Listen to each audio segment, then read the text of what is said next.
நேற்று ஒரு நல்ல சந்திப்பு.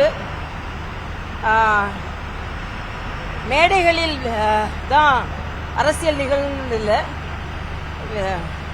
விருந்து தட்டுகளில் கூட அரசியல் நிகழலாம்.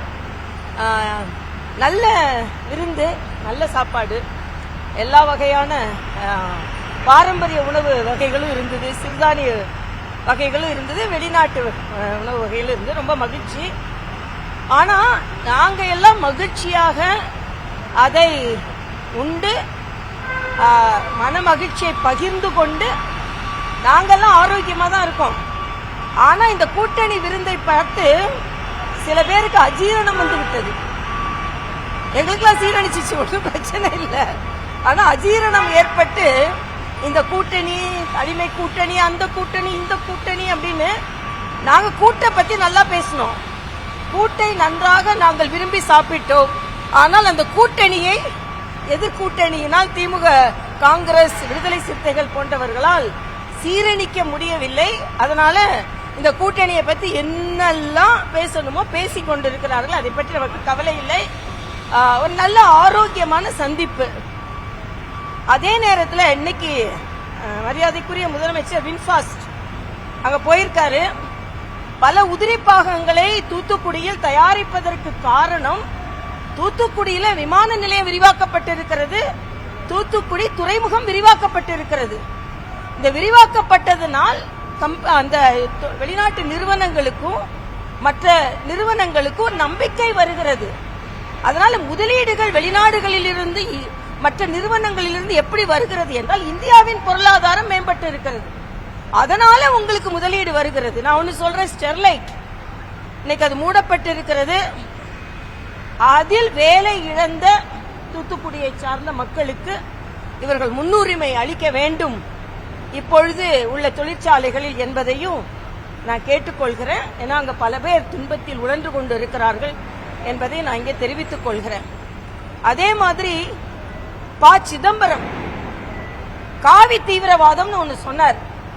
அதுக்கு காவி தீவிரவாதம் இல்லை என்று பிரக்யா அவர்களே விடுவித்திருக்கிறார்கள்.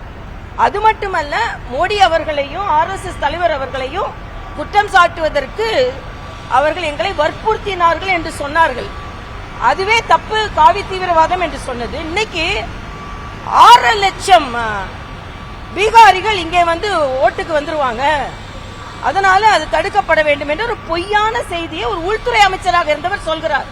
அதற்கு தேர்தல் ஆணையம் கண்டனம் தெரிவித்திருக்கிறது. நான் கேட்கிறேன், வேற மாநிலத்தில் வேற நாட்டில இருந்தாலும் வந்து இவங்க ஓட்டு போடலாம். சிஏஏனா என்ன?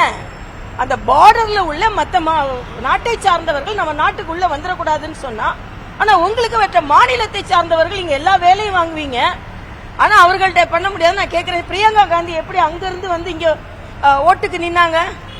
பிரியங்கா காந்தி அங்கிருந்து இங்க வந்து ஓட்டுக்கு நிக்கும் போது அங்கிருந்து இங்க வரும் ஓட்டு போட முடியாதா என்ன? அது எல்லாத்தையும், அதுவும் 6 லட்சம் பேரை வந்துட போறாங்க.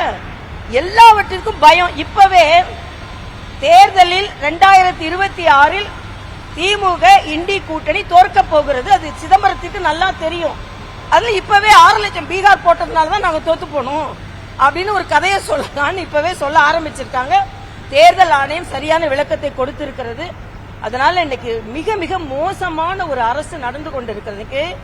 மின் விவசாயிகள் எல்லாம் இரவு நேரத்தில் விவசாயத்திற்கு போனா பாம்பு கடி, தேல் கடி செய்து இறந்துடுறாங்கன்றதை தடுப்பதற்காக ஒரு கருவி கொடுக்கப்பட்டது. அதுக்கு 7,000 10,000 மானியம் கொடுக்கப்பட்டது. தமிழக அரசு இன்னைக்கு அதை நிறுத்திட்டாங்க. ஆக எல்லா விதத்திலும் தமிழக அரசு தோல்வி அடைந்து கொண்டிருக்கிறது. எல்லாத்துக்கும் மேல அண்ணன் சேகர் பாபுக்கு தான். கார்ப்பரேட் கம்பெனி போல அறநிலையத்துறை செயலாற்றுகிறது. அவசர அவசரமா 3000 குடமுழுக்கு, எந்த பணியும் நிறைவு செய்யாமல் இவர்கள் குடமுழுக்கு நடத்துகிறார்கள் என்று கார்ப்பரேட் மாதிரி அறநிலையத்துறை செயலாற்றுகிறது என்பதை இன்னைக்கு உயர்நீதிமன்றம் சொல்லி இருக்கிறது. எல்லாத்துக்கும் மேல அண்ணன் கமலஹாசன் அவர்கள், அதாவது இன்னைக்கு நன்றிய திமுகவுக்கு எப்படி தெரிவிக்க முடியும்னு தேடி தேடி தெரிவிக்கிறாரு. அதனால மொழி பிரச்சனையை கொண்டு வந்தாரு. இன்னைக்கு சனாதன தர்மத்தை பத்தி திருப்பி பேசுறாரு. நான் கேட்கிறேன், ஒரு மக்களின் வாழ்வியலை தயவு செய்து உதாசீனப்படுத்திக் கொண்டிருக்கிறார்கள், அவர்கள் புண்படுத்திக் கொண்டிருக்கிறார்கள் என்பது எனது கருத்து.